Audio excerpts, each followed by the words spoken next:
이 시간 함께 나누실 말씀 마태복음 26장 14절에서 25절까지 말씀입니다. 마태복음 16장 14절에서 25절까지 말씀 저희 한 절씩 저랑 교독하도록 하겠습니다.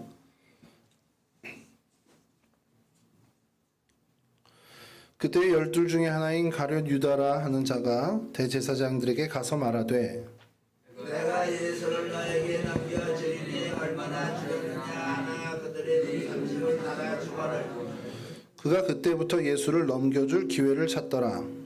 유월절에 첫날에 제자들이 예수께 나와서 이르되 유월절 음식 잡수실 것을 우리가 어디서 준비하기를 원하시나이까. 이르시되 성한 아무에게 가서 이르되 선생님 말씀이 내 때가 가까이 왔으니 내 제자들과 함께 유월절을 네 집에서 지키겠다 하시더라 하라 하시니 제자들이 예수께서 시키시되 하여 유월절을 준비하였더라. 저물 때에 예수께서 12 제자와 함께 앉으셨더니 그들이 먹을 때에 이르시되 내가 진실로 너에게 이르노니 너희 중에 한 사람이 나를 팔리라 하시니 그들이 몹시 근심하여 각각 여짜오되 주여 나는 아니지요. 대답하여 이르시되 나와 함께 그릇에 손을 넣는 그가 나를 팔리라. 인자는 자기에 대하여 기록된 대로 가거니와 인자를 파는 그 사람에게는 화가 있으리로다. 그 사람은 차라리 태어나지 아니하였더라면 제게 좋을 뻔하였느니라. 예수를 파는 유다가 대답하여 이르되 rabbi여 나는 아니지요. 대답하시되 내가 말하였도다 하시니라. 아멘. 오늘 저희가 살펴볼 성경의 인물은 가룟 유다입니다. 이 발음이 좀 쉽지 않습니다. 가룟 유다입니다. 여러분 그 드라마나 영화 이렇게 보면요, 요즘 이제 많이 쓰는 말 이제 빌런이라고 하는데 이제 악당. 예전에 저희가 어릴 때는 악역, 악당 이렇게 표현을 했는데 요즘은 그걸 좀 빌런이라는 표현을 좀 쓰더라고요. 영어로 우리말로 번역하면 똑같은 게 이제 이 악당이 이제 빌런인데 요즘 드라마에서 가장 이제 그 빌런으로, 그러니까 전형적인 빌런으로 등장하는 형태가 어떤 거냐면 예전에는 막 이렇게 이념이 막 대립할 때는 막 많은 학살을 하거나 살인을 하거나 이런 쪽이었는데 요즘에 이 드라마나 영화나 이런 작품 속에서 최강의 빌런들은 어떤 캐릭터냐면 배신을 하는 빌런들입니다. 그러니까 막판에 이제 반전을 일으키는 거죠. 분명히 우리 편인 줄 알았는데 완전히 돌아서 있었던, 아예 그냥 작정하고 이제 언더커버라고 하죠. 우리 안에 들어와 있었던 그런 캐릭터들이 요즘 어떻게 보면 좀 시대를 앞서가는 빌런들입니다.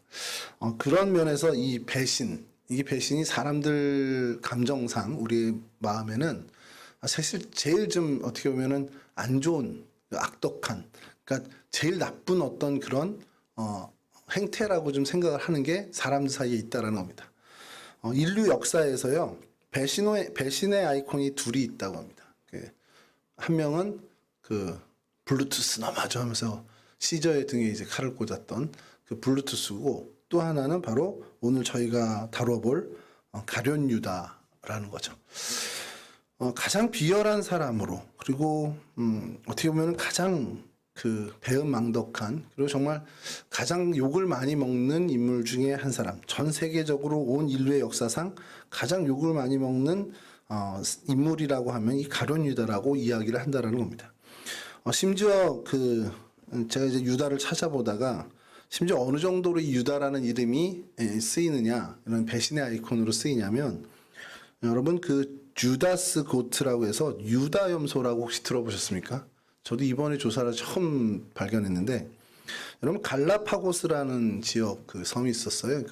다윈이 이제 진화론을 설명하면서 제일 먼저 등장했던 섬인데, 이 갈라파고스에 많은 희귀동물이 많았습니다. 이유는 알 수 없는데 희귀동물이 참 많았는데, 그 희귀동물들이 이제 번식하고 이제 잘 지내야 되는데 거기에 이제 염소를 이제 방목하게 됐단 말이에요. 근데 이 염소들이 너무 번식도 잘하고 현장에 적응을 너무 잘하는 겁니다. 그 지역에, 갈라파고스라는 섬에 너무 적응을 잘해서 다윈의 이론대로라면 완전히 우성인 거예요. 막 다 자기들이 너무 환경에 적응을 잘해서 막 번식해 나가는 겁니다.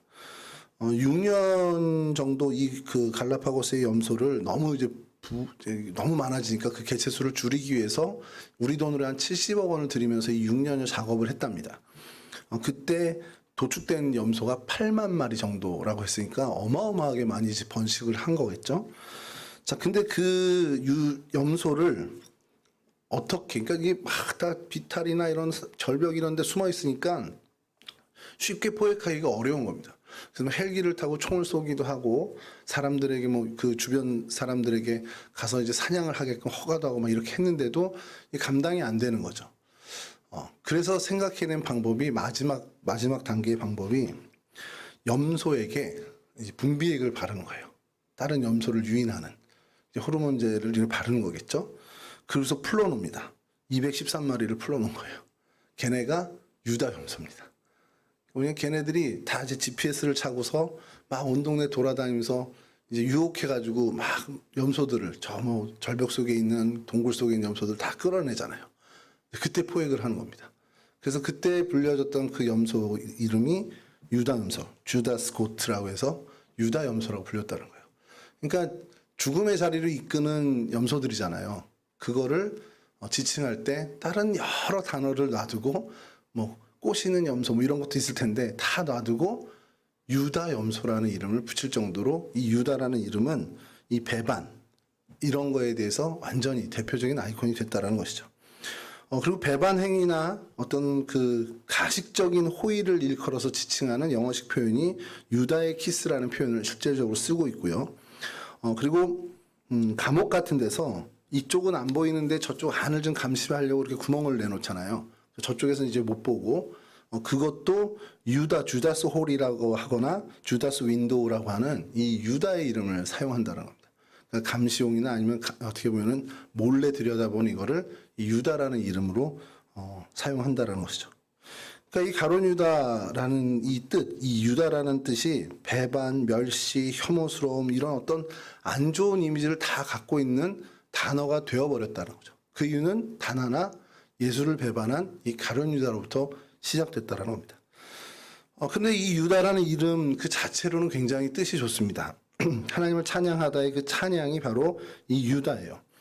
유다 앞에 부른 이 가룟은 이스가리옷이라는 그 지명인데 영어식으로 하면은 캐롯이라고 하고 이거 이제 변형된 형태가 그리옷이라고 여러분 우리가 구약에서 여호수아에서 좀 봤던 그리옷이라는 동네입니다. 여기는 이스라엘 그 예루살렘에서 좀 가까운 그러니까 헤브론 남쪽에서 조금 떨어진 마을 이름인데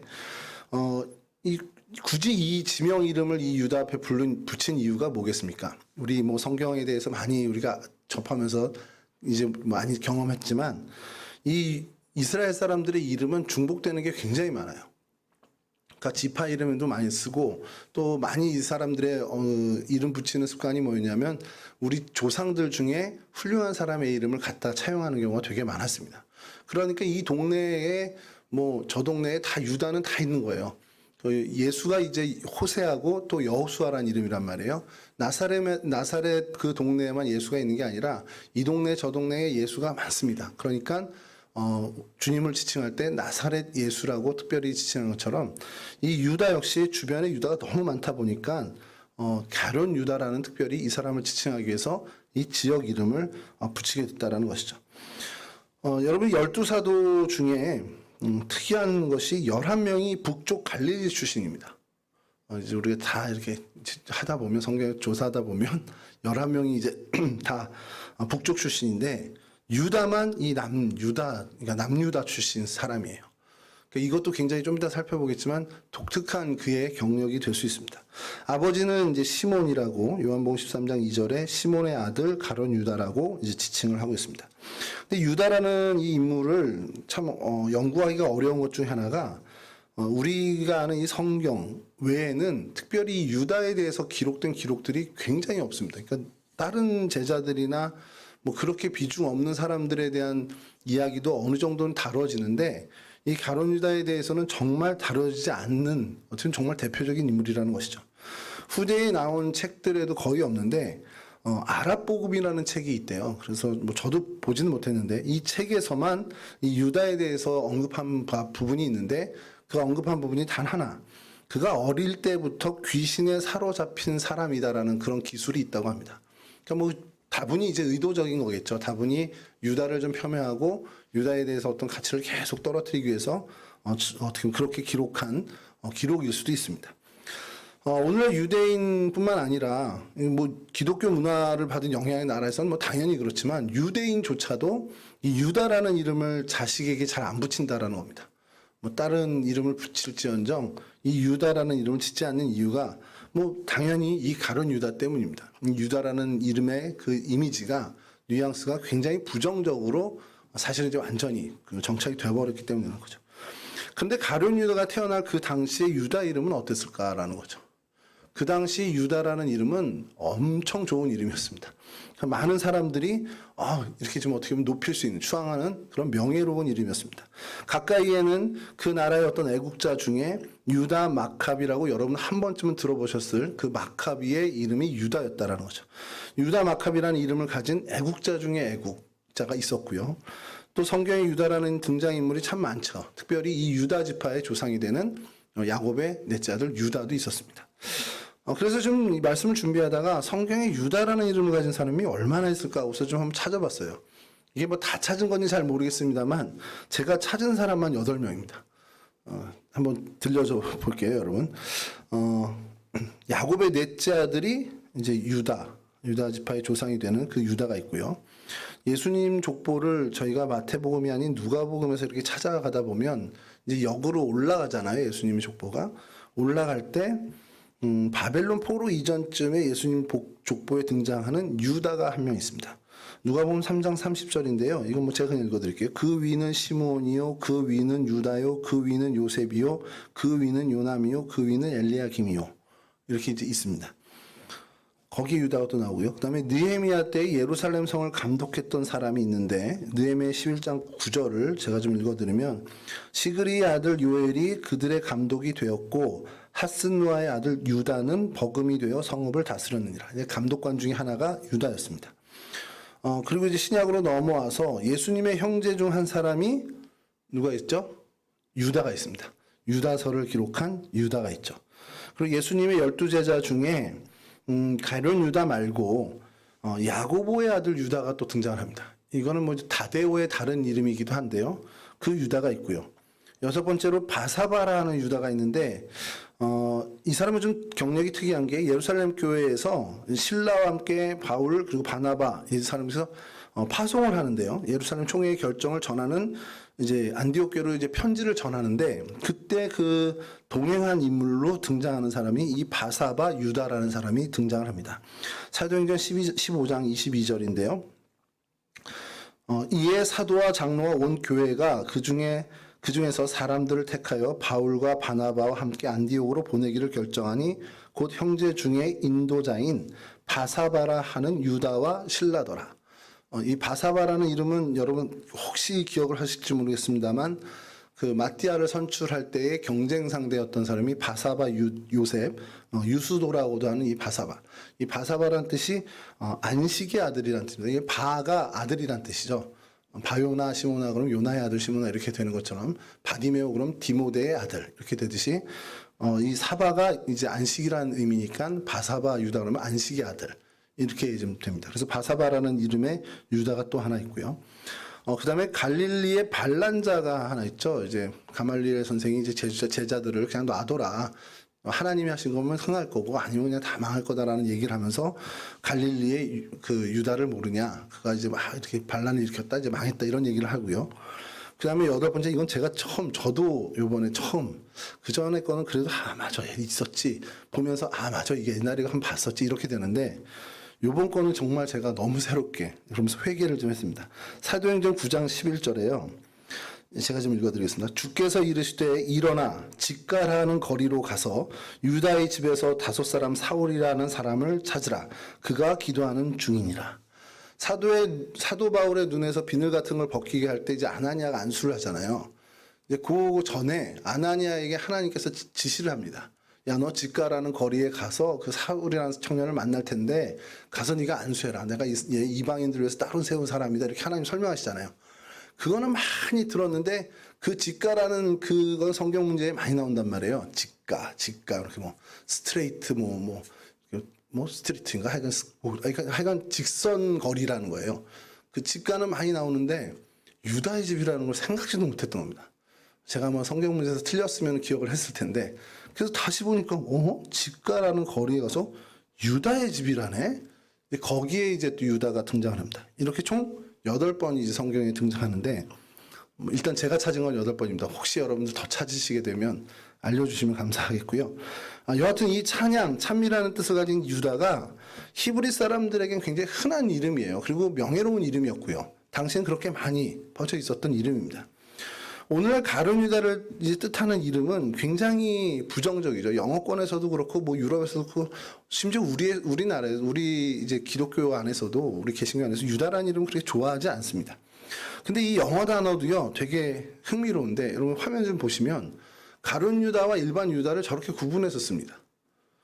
그러니까 이 어떻게 보면 이 주다스라고 하는 이 단어는 가룟 유다를 지칭하는 단어이기도 한데 그 이면의 뜻이 뭐냐면 가로 열고 우정을 가장한 배반자, 우정을 가장한 배신자 이런 뜻으로 쓰이는 단어예요. 실제로 그렇게 쓰이는 단어고요.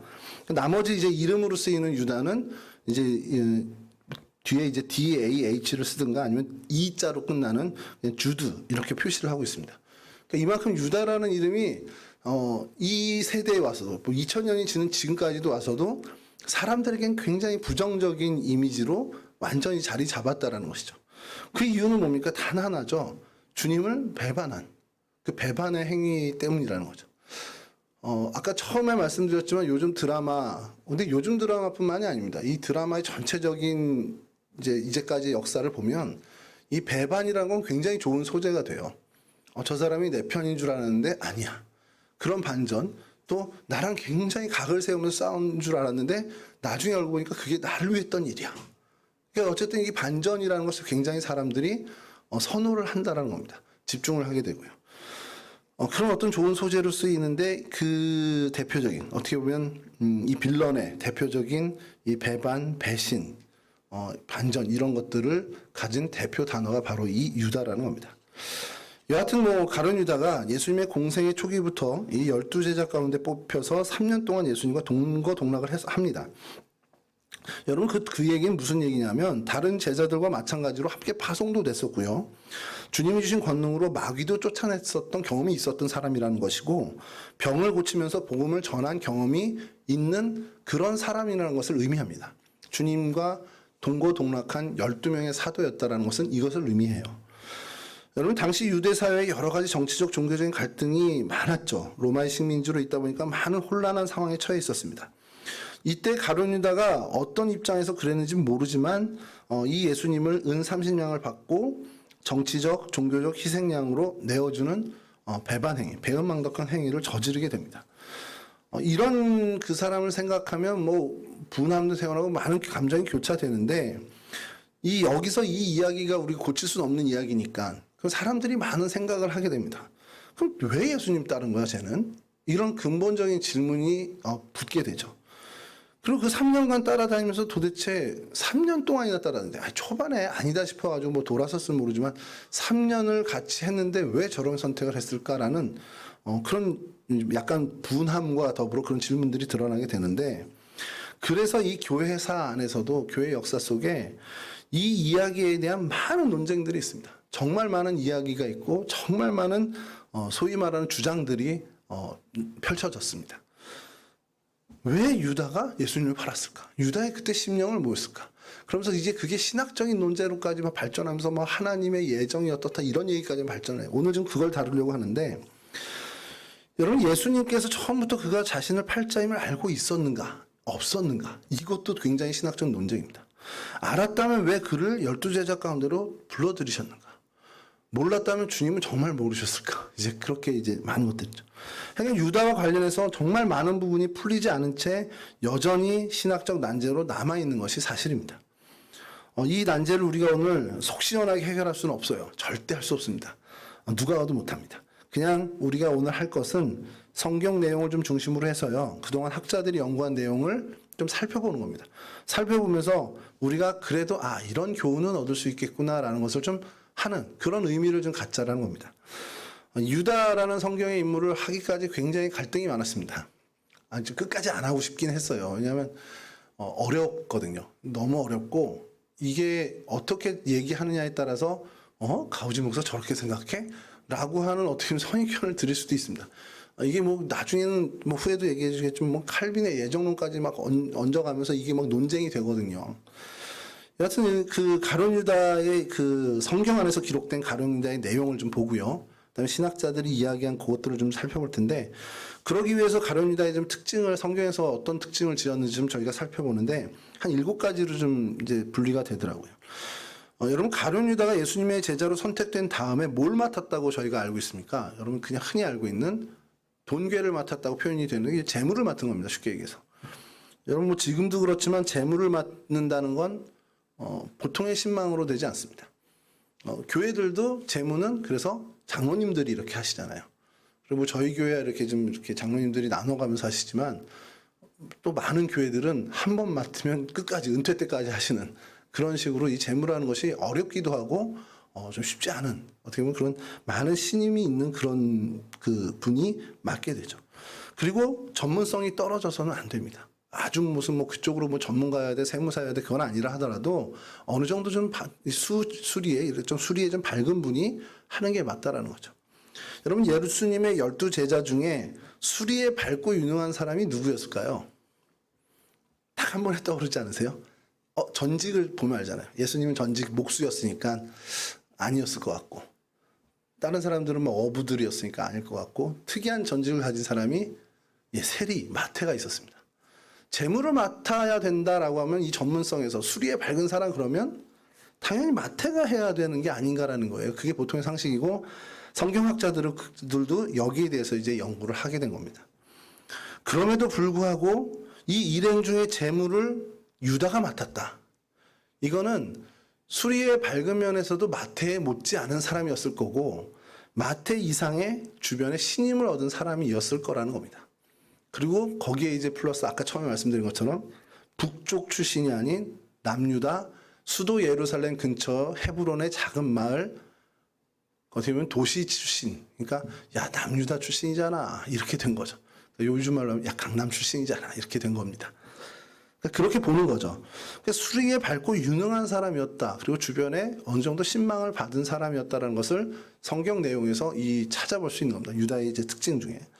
두 번째 특징을 이제 성경에서 또 뭘 얘기하냐. 뭐 순서는 뭐 성경의 순서는 아닙니다만 두 번째 뭐냐면 이렇게 수리에 밝아서였는지는 모르겠지만 요한복음 12장 5장 6절에 이렇게 기록이 됩니다.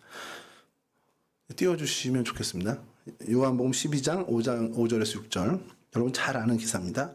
이 향유를 어찌하여 300데나리온에 팔아 가난한 자들에게 주지 아니하였느냐 하니, 여기서부터 중요하죠. 이렇게 말함은 가난한 자들을 생각함이 아니요 그는 도둑이라 돈괴를 맞고 거기 넣은 것을 훔쳐가미러라.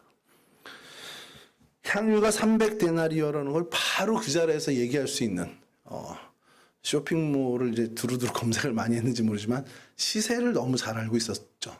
이게 300데나리온인 거지. 아니면 그게 정말 그렇게 유명한 향유였는지 모르지만 이게 300데나리온이라는 것을 바로 알 수 있었던 사람이었는데 그렇게 어떻게 보면 수리에 밝은 사람이라고 저희는 생각하는데 성경을 기록한 기자의 이 요한은 전혀 다른 생각을 한 겁니다. 이 사람이 수리에 밝은 사람 그것만이 아니라 그는 도둑이었기 때문에 그렇다는 겁니다. 돈괴를 맡아서 거기에 넣는 것을 훔쳐가는 도적놈이라는 거예요. 그러니까 성경은 그렇게 유다를 정의하고 있다는 거죠. 수리에 밝고 많은 신임을 받아서 재물을 맡았나 봐 라는 그런 면도 있지만 결국 돈을 훔치는 도적, 그 도적놈 이런 사람이었다라고 성경은 얘기하고 있습니다. 돈을 슬쩍하는 사람이었기 때문에 돈에 대해서 그렇게 짜증을 냈다라는 것, 그런 이제 뉘앙스로 이야기를 풀어가는 것이죠. 그게 평소에 가난한 자의 구제를 생각한 게 아니라 그 공금을 착복해서 개인의 이익을 취했던 사리사욕에 밝은 사람이었다는 것을 이야기합니다. 그러니까 처음에 말씀드리고 드린 것처럼 수리에 밝은 사람이 그의 특징이라면 또 하나의 그의 특징은 사리사욕에 밝은 자기 이득에 발빠른 사람이었다는 것이죠. 이게 두 번째 특징이면 세 번째 특징은 이렇게 나옵니다. 주님께서 제자들에게 이렇게 얘기하시죠. 너희 중에 하나가 나를 팔리라. 그랬더니 이 예수님의 말씀을 듣고 사람들이 라비어 접니까? 선생님 저는 아니죠. 계속 이렇게 오늘 본문처럼 묻습니다. 근데 그 앞에서도 똑같이 뻔뻔하게 저도 아니죠. 저는 아니죠. 라고 어떤 이야기를 할 수 있는, 그렇게 감추면서 이야기할 수 있는 뻔뻔한 위선자였다라는 것이죠. 이 성경에서 그의 모습을 살펴보는 세 번째 특징입니다. 네 번째 특징도 이제 이와 연관이 될 수 있는데요. 가룟 유다가 예수님이 메시아임을 전혀 알지 못하죠.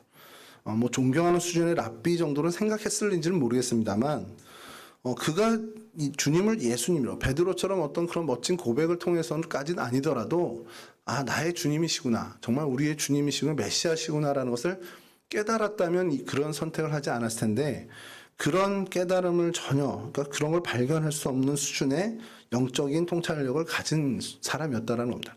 그러니까 영적인 통찰력이 부족했고 믿음이 없었던 사람이 아니겠느냐라고 우리가 이제 이 부분들을, 그런 가룟 유다의 모습을 보면서 그렇게 우리가 추측을 할 수 있는 거죠. 또 하나는 제가 처음에 말씀드린 것처럼 그 간교한, 어떻게 보면 간사한 어떤 배반의 어떤 키스를 나는 것을 주다스 키스라고 하는 것처럼 배반의 입맞춤으로 예수가 누구인지 알려주는 굉장히 정교한 그런 계획을 짭니다. 이제 군호를 짜서 군사들 가서, 이 군인들은 예수가 누군지 잘 모르잖아요. 얼굴을 본 적도 없고. 근데 가룟 유다가 앞장서서 내가 입맞추는 그 사람이 예수다라고 그런 어떤 작전을 치밀하게 세울 정도로 어떻게 보면 간교한 사람이라는 거죠. 그러면서 그것을 끝까지 주님 앞에서 감추는 음흉함을 가진 그런 간교하면서 음흉한 사람이었다라고 우리가 볼 수 있다라는 겁니다. 그리고 또 하나는 우리가 잘 알듯이 자기 목적을 위해서는 스승마저도 돈을 받고 팔아 넘길 정도의 배은망덕한 사람이었다는, 그런 기질의 사람이었다는 것을 우리가 부인할 수 없고요. 그리고 일곱 번째로 이것은 이제 마태복음 27장 3절에서 5절을 보면서 좀 저희가 발견하는 것인데, 제가 한번 읽어드리겠습니다. 그때 예수를 판 유다가 그의 정죄됨을 보고 스스로 뉘우쳐 그 은 30을 대제사장들과 장로들에게 도로 갖다 주며 이르되 내가 무죄한 피를 팔고 죄를 범하였도다. 이거 굉장히 중요한 부분입니다. 하니 그들이 이르되 그것이 우리에게 무슨 상관이냐, 네가 당하라 하거늘 유다가 은을 성소에 던져놓고 물러가 스스로 목매어 죽은지라. 이게 어떻게 보면은 이제 각색에 따라서, 이거 각도나 이것을 바라보는 것, 그리고 해석에 따라서 유다를 얼마든지 멋지게 포장할 수 있는 부분입니다. 왜냐하면 실수했잖아요. 야, 내가 잘못 생각했구나. 예수님을 파는 게 아닌데 내가 저들의 꾀임에 넣어서 잘못 생각했구나 하고서 가서 이거 물으자, 이 얘기를 하는 겁니다. 내가 무죄한 피를 팔고 죄를 범했다라고까지 고백을 합니다. 그러니까 그들이 그게 무슨 상관이야? 우리랑 상관없어. 네가 당해. 이래 버리는 거예요. 그 다음이 좀 아쉽죠. 은을 던져놓고 뭔가 다른 액션을 취해야 되는데 가서 그냥 죽어버려요. 이 부분을 보면서 이제 성경학자들은 그렇게 합니다. 후회는 한 게 분명해요. 이게 잘못을 알게 됐고 후회는 하는구나. 근데 후회해서 멈춰버렸다는 겁니다. 이걸 지금 수습을 해야죠. 나 때문에 잘못된 거잖아요. 근데 이미 지나가서 도저히 수습할 수 없는 거라면 모르지만 수습하려고 애를 써봐야 된다는 거죠.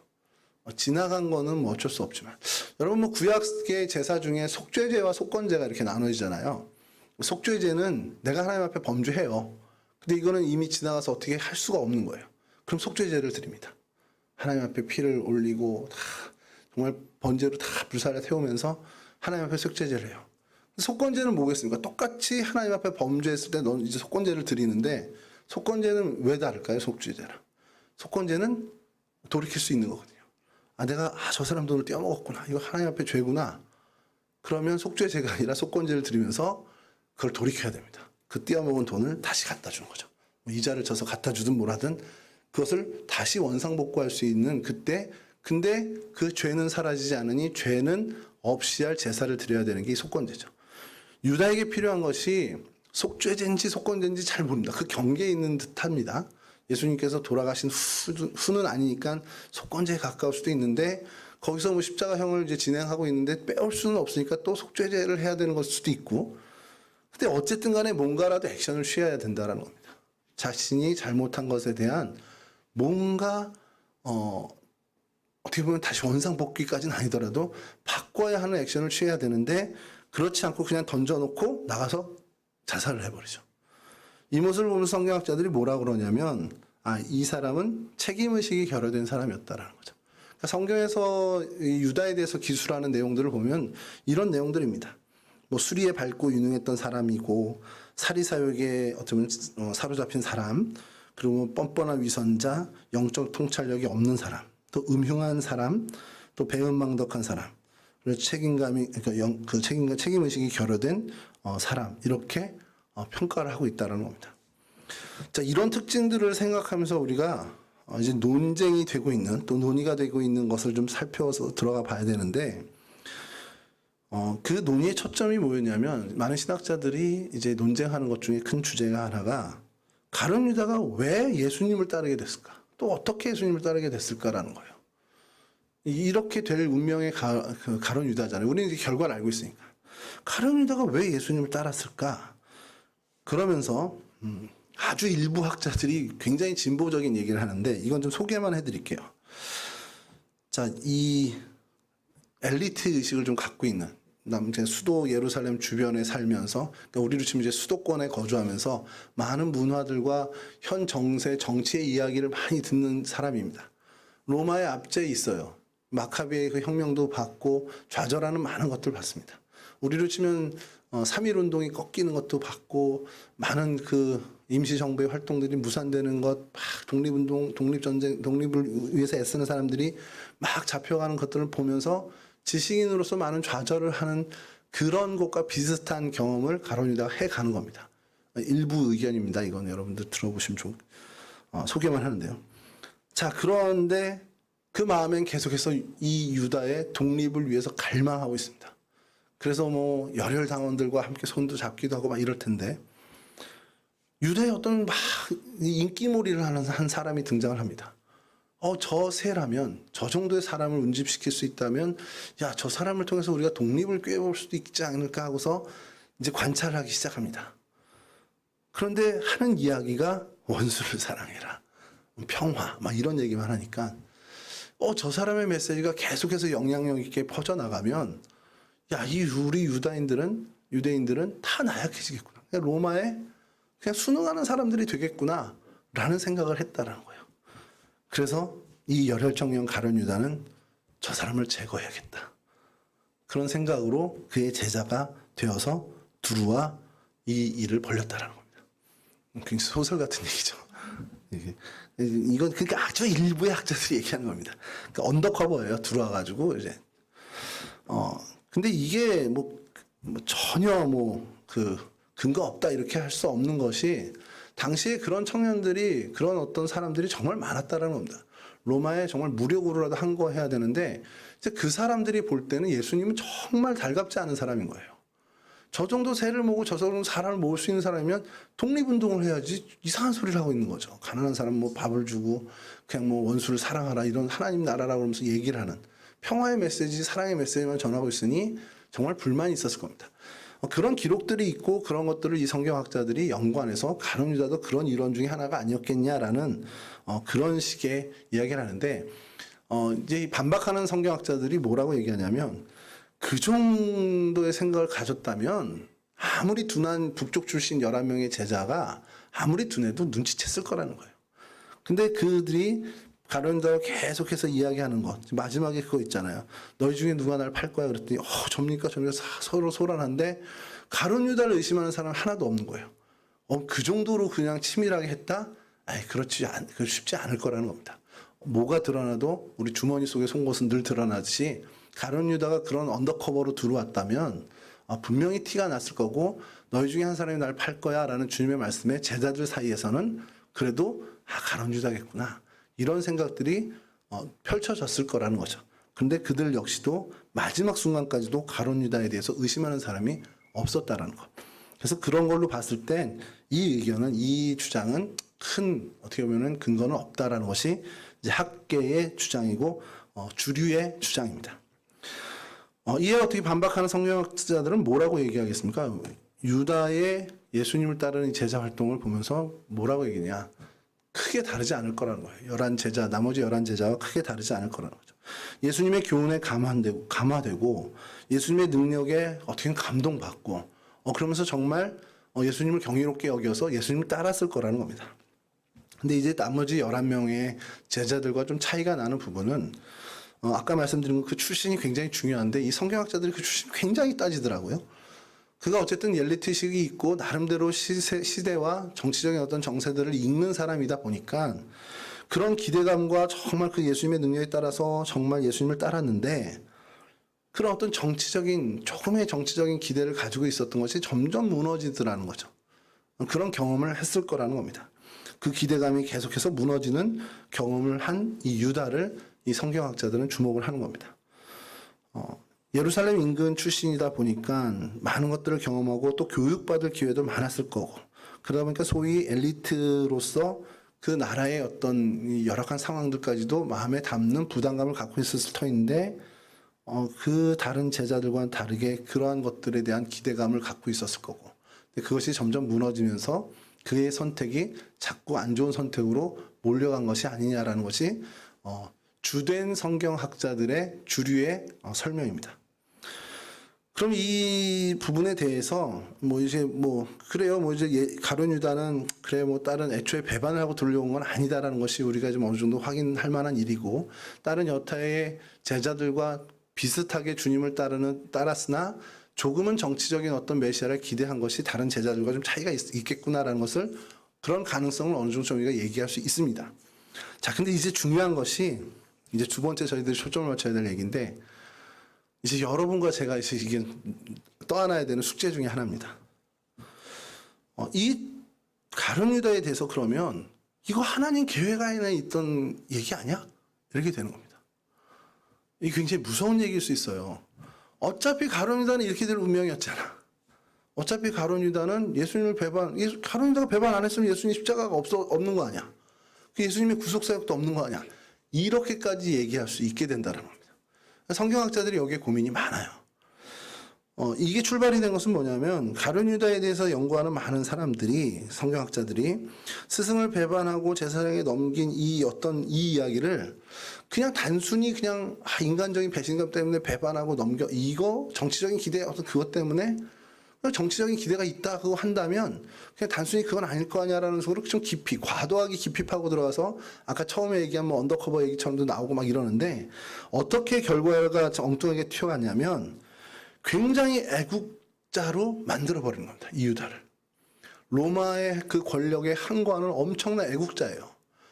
그러다 보니 그러한 모든 것들에 대해서 실망하고 절망하고 환멸에 사로잡혀서 스승을 배반하는 어떻게 보면 그런 악수를 두고 그것을 분명히 후회하고 어떻게 보면은 그 돌이키고 싶었던 마음 그것 때문에 자기가 좀 자백은 하잖아요. 이거 내가 좀 잘못했다라고 하는데 그것이 다시 되돌리지 않자 그냥 스스로에게 스스로를 용납하지 못해서 자결을 하게 된 어떻게 보면 애국지사의 모습으로 이 유다를 기록을 하게 되는 겁니다.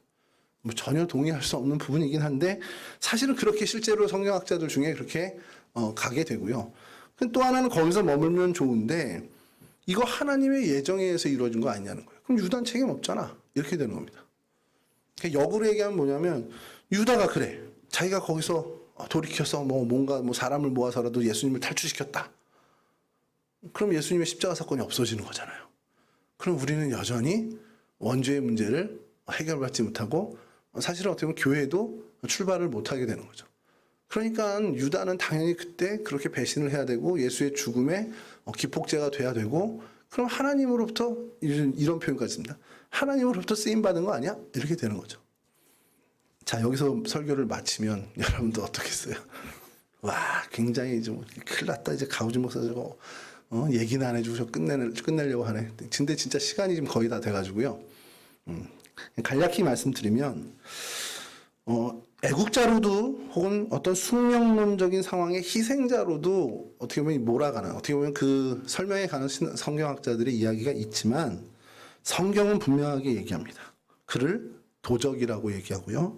그를 멸망의 자식, 마귀라고 평가하고 있습니다. 그러니까 상황은 그렇게 우리가 그래 좀 뭔가 우리가 좀 측은지심을 가지고 그래 그 어쩔 수 없는 애국자로서의 선택이었어. 아 그래 그거 정말 어떻게 하나님이 정해준 그 운명을 따른 희생자 아니야? 라고 그 상황적으로는 우리가 얘기할 수 있는 어떤 배경이 될 수는 있다 하더라도 그게 그에게 면죄부가 될 수 없다는 거. 왜냐하면 여기서부터입니다. 뭐 하나님이 전체적인 그림으로 예수 그리스도의 희생, 그러니까 성육신을 하셨죠. 십자가 사건도 계획하셨죠. 근데 그 십자가 사건을 유다의 배반으로 해서 아주 디테일하게 하셨냐? 그것까지 우리가 알 수 없는데 뭐냐? 그러면 그가 예수님을 배반하고 은 30냥에 예수님을 팔아넘기는 그런 선택이 정말 그는 아무것도 안 하는데 그냥 운명처럼 기찻길 가듯이 간 거냐? 그게 아니라는 겁니다. 그가 그러면 성령을 따라서 그렇게 한 거냐? 성령의 정말 강권 때문에 성령의 이끌림 바 돼서 정말 자기 의지와는 아무 상관없이 성령을 따라 행한 거냐? 아니라는 거죠. 그의 악한 의지와 그의 악한 생각에 따라 행동한 거는 부인할 수 없다는 겁니다. 그러니까 우리가 면죄부는 줄 수 없다는 거죠. 물론 이게 지금까지도 계속해서 신학적인 논쟁이 되고 있습니다. 그러면서 뭐 칼빈의 뭐 예정론도 뭐 얘기 들쑥이면서 얘기하는데 이건 좀 하나 여기 참고적으로 말씀드리면 칼빈이 말하는 예정론과 이 사람들이 여기서 지금 얘기하는 숙명론은 전혀 다른 겁니다. 칼빈이 예정론을 처음 얘기하게 된 것은 이제 제가 장로교에서 신학을 좀 하다 보니까 약간 이제 좀 얘기를 하게 되는 게 칼빈은 예정론을 얘기한 것이 이 사람 어차피 구원받을 어디 보이지 않는 교회는 이제 어떤 구원받은 공동체 뭐 이렇게 얘기하게 된 것은 이 구원의 역사에 있어서 하나님의 주권을 강조하다가 나오는 얘기입니다. 그러니까 이제 하나님의 주권을 강조하다가 인간으로서 하는 건 하나도 없다. 인간의 구원에 있어서만큼은 인간은 요만큼도 한 게 없다라는 것을 얘기하려고 위해서 이 예정론이 나오는 거죠.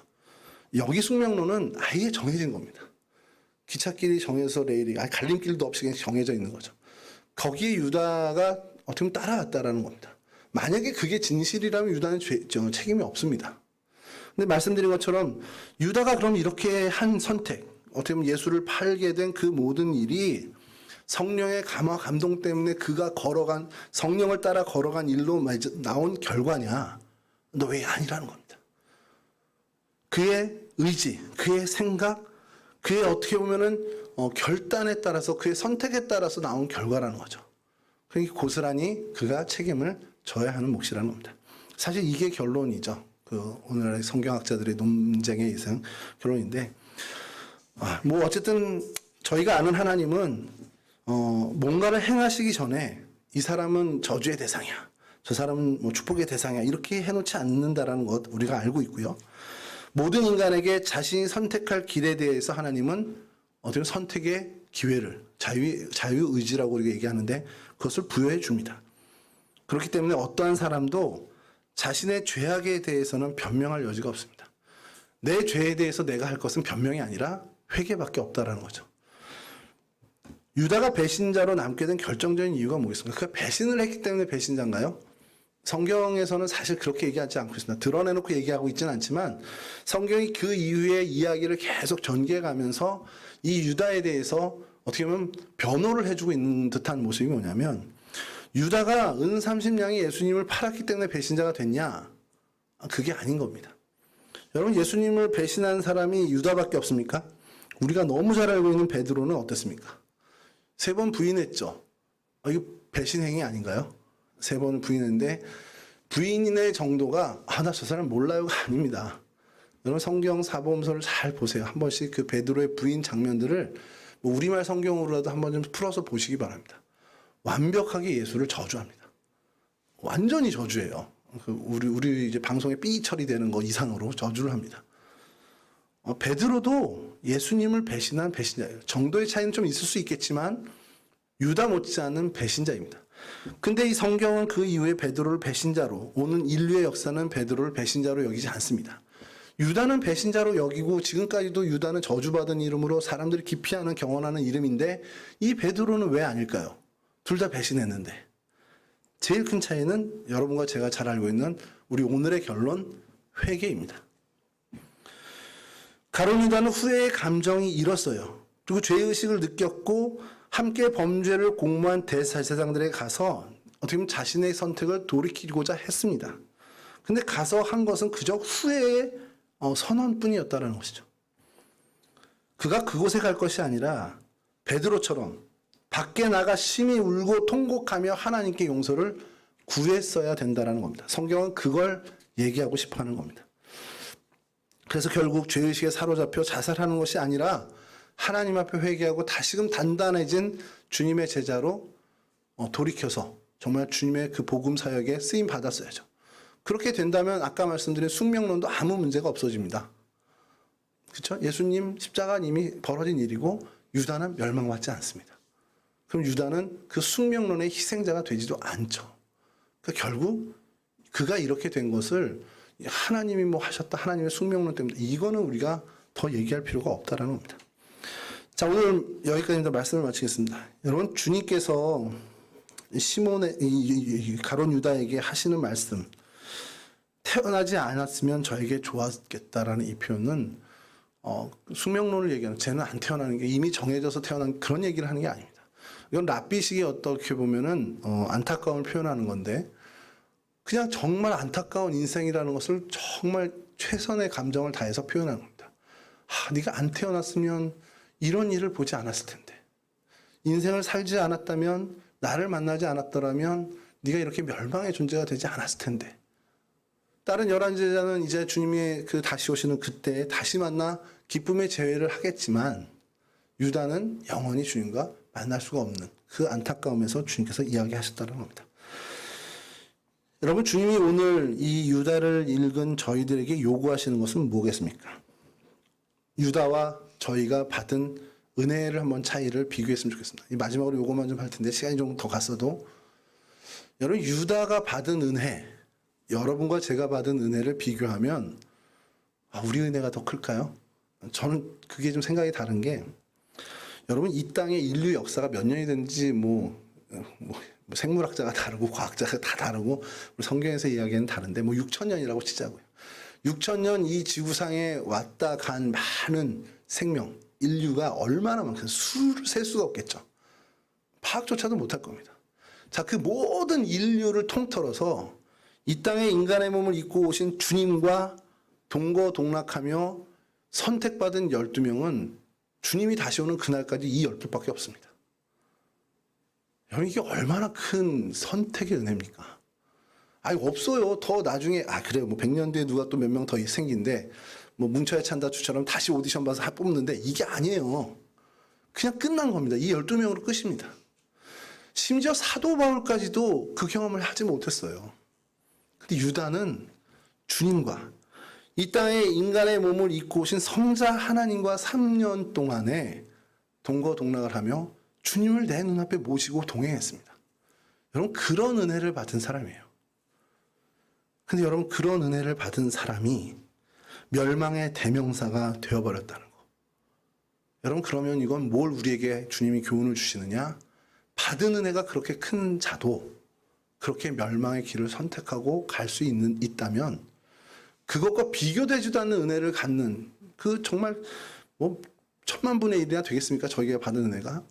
그 비교도 되지 않는 은혜를 소유한 저희는 얼마든지 멸망의 길을 갈 수 있는 사람들이라는 겁니다. 그걸 이 성경은 우리에게 계속해서 알려주죠.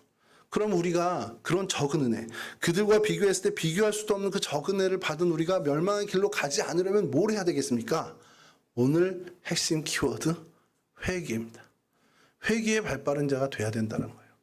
명실상부 예수 그리스도의 제자, 정말 주님의 백성이라면 저 믿지 않는 사람들과 차이가 나는 것은 우리가 뭔가 뛰어나고 타고난 일을 해서가 아닙니다. 우리가 몸도 더 성결하고 더 어떻게 보면 반듯한 삶을 사는 것이 우리의 탁월함이 아니라는 겁니다. 우리도 주님을 믿지 않는 그들도 언제든 잘못할 수 있습니다. 실수할 수 있죠. 잘못된 선택할 수 있고 매일 잘못된 선택을 하면서 살아갑니다. 그러나 그들과 우리의 차이는 뭐냐? 우리는 후회하는 것으로 그치는 게 아니라 회개의 자리까지 나가서 돌이키는 자들이라는 거죠. 예수 믿는 사람이니까 훨씬 더 정말 잘 살고 잘못도 훨씬 더 덜 하겠네. 그러면 참 좋겠는데 현실은 그렇지 않잖아요. 그럼 믿지 않는 사람과 뭐가 다른데? 우린 회개의 자리에 나아갈 수 있는 자들이라는 겁니다. 베드로와 유다의 그 가장 큰 차이가 바로 이 회개의 자리에 섰냐, 그 자리에 가지 못했냐의 차이인 것처럼 이 땅을 살아가는 저희들 믿지 않는 자들과 비교되는 그리스도의 제자, 그리스도의 백성인 우리는 그 회개의 자리에 익숙해져야만 합니다. 그래야 우리는 멸망의 자리에 가지 않는, 어떻게 보면 구원받은 백성으로서 이 땅에서 계속해서 우리의 삶을 살아갈 수 있다는 사실이죠. 여러분, 이 세상을 한번 보십시오. 이 세상을 보면 가룟 유다의 선택을 얼마든지 할 수 있는 그런 여건들이 너무 잘 갖춰져 있습니다. 뭐 물질 숭배, 황금 만능주의부터 해서 뭐 얼마나 천박한 자본주의가 저희 주변에 이렇게 가득 채웠습니까? 그런 이 세상에서 정말 그리스도의 제자로서 그리스도의 백성으로 반듯하게 살아가기 위해서 우리에게 필요한 것은 회개라는 사실을 잊지 마시고요. 이 회개의 삶을 철저히 살아가는, 정말 회개의 자리를 어색해하지 않는, 회개의 자리를 두려워하지 않는 그런 주님의 백성으로 살아가셔서 당당하게 주님의 귀한 은혜를 더욱더 크게 누리는 거룩한 주의 백성들이 되실 수 있기를 주님의 이름으로 간절히 축원합니다. 우리 찬송하겠습니다.